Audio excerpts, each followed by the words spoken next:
Much, Randy. Let's go right back to our phone callers. Next up is Jeff. He's listening in Columbia, Tennessee. Hi, Jeff. Hello, how are you, Hank? I'm doing well, thank you. Thank you for your ministry. I have a question. I'd like to preface it with a statement. I do not subscribe to the gap theory. When he said in Genesis 1:1, in the beginning, God created the heaven and the earth, and then the earth was void, darkness on the face of the deep, and then God spoke, said, let there be light. Do you believe there are any scriptural legs or evidence for an interminably long period of time prior to God beginning his 6-day span of creation, which this ties into the gap theory? But I'm just wondering, do you think that has any legs whatsoever?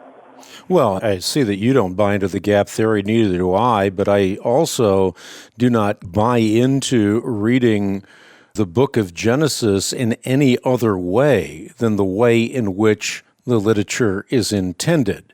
To mine the Bible for all its wealth or to read the Bible for all its worth means that we apply the art and science of biblical interpretation, which is a science in that rules apply. It's an art in that the more you apply the rules, the better you get at it.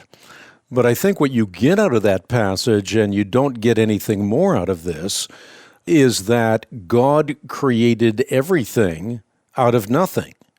So the universe doesn't emanate from God's nature. It's a distinct creation that he makes.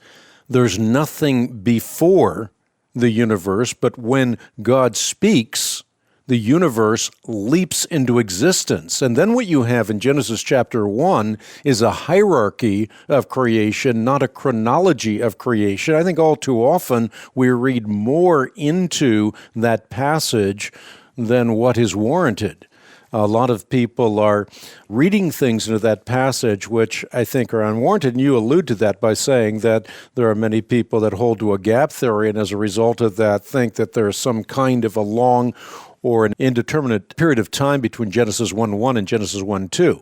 Genesis 1:1 is a unique statement in ancient Near Eastern creation accounts, and it indicates the very beginning creation out of nothing.